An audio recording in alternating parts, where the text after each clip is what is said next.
My life was crumbling down all around me. I didn't care anymore about myself or anything that was going on in the world. It's my nature to be worldly, but I found myself isolated and alone. I had distanced myself so far away from my family and all of those who loved me. I started having drug-induced psychosis, imagining things that were not there. My life was a mess. I was extremely lonely. I was smoking in my hall closet using a candle so my landlord wouldn't hear me keep lighting the lighter. I was a basket case full of fear and paranoia. Everything went out from under me so quickly. I was on the streets before I knew it. There were times that I was so dirty that I'd be sitting there and I wouldn't realize how dirty I was, but I would talk to people walking by and say, "Hi, good morning, how are you?"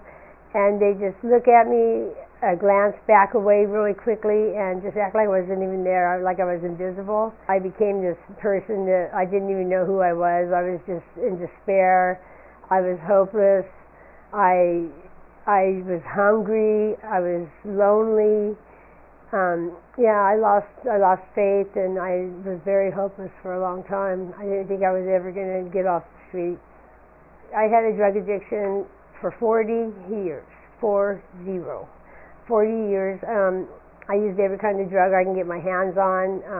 I would smoke it, I would snort it, I would inject it, any way I could.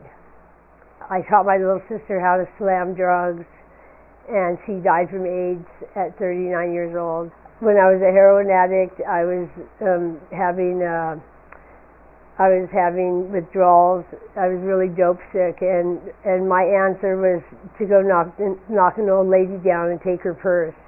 I just tackled her like a football player, and she was fighting me for the purse, and I just was ripping it out of her hands, and she was screaming, and she was terrified, and I knocked her down, and I ran, and there was $9 in there. I did all that for $9.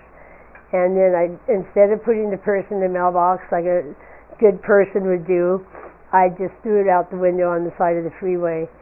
And that's something that I have to deal with every day. I have to look at that person that did that, and she was not a good person.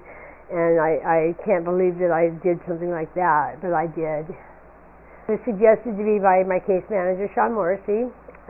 Maybe I should quit doing drugs. Maybe my life would be a little better if I tried to get rid of that problem I had. And so I took him up on it, and I have 4 months clean and sober. He's my world. I bottle fed him. He's just turned 7 years old 2 weeks ago. He's my knight in shining armor out there. He's my protector. He's my child I never had. He's everything to me. He really watched after me out there.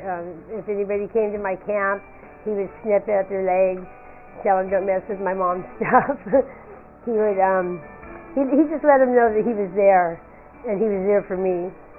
I started flying a sign to get money, and I did pretty good with that, and that enabled me to be able to afford a tent and tarps and make like a little home for myself somewhere. I cleared a spot, and I put my tent up. And just a little bit at a time, I built it and built it up and built it up, and it became home. Housing Works, when they came, they were doing the survey for 2011 census, homeless census, and they interviewed me. And when I was approved, people were coming and telling me, these people want you to call them, and I'm telling them, I don't want to call those people. They're not going to do nothing for me. They just want my name, my social security number, and they're going to make money off me like all the other places do, and I don't want to be a part of that, because I didn't think that they were really going to help me. And it wasn't until they came and they really looked at me in the eye and they said, "You don't understand what's happening here. You have an opportunity to have permanent housing." And I said, "Show me." And they did. And they did. My home that Housing Works provided for me is very close to the Women's Room of Pasadena. I go there a lot. I find refuge there. It's for women, homeless women, women at risk. I'm not homeless any longer, but I'm still at risk. So I go there because I can make a left out the end of my driveway and go to the dope house, or I can make a right and go to a safe house. And so I make a right, and I go there, and I have a good family there, a lot of support there. Um, this is a new life for me. The way I'm living today, it's an opportunity for me to reflect on who I am and where I came from, and to actually get down and deal with those issues that I ran from for so many years. I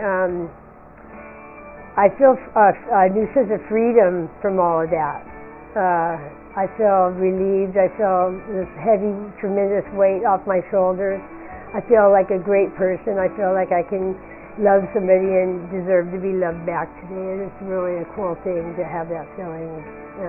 I haven't felt that for a lot of years. When I was homeless, I didn't even look in the mirror for years because I didn't want to look at who I saw. I didn't like her. There's so many new things that I do that I didn't do for so many years because of not having my teeth. And the way I saw myself was a drug addict. And when I got clean and sober, I told my case manager, I look like a tweaker still, and it doesn't matter how clean and sober I am, people still look at me like I'm like a dope fiend. And they set me up with a dentist, and she does fabulous work. She gave me she gave me my smile for free because she said now I had something to smile about, and I love to smile. My face even hurts because I can't stop smiling.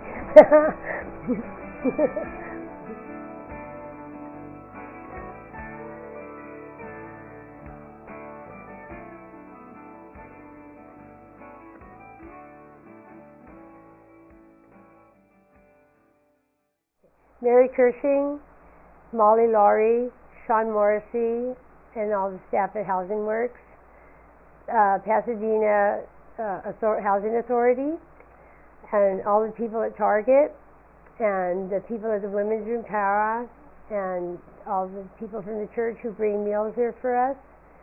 I'd like to say thank you, and thank you for all your help, and it means so much to me, and I would not be where I am today if it wasn't for your help. Thank you.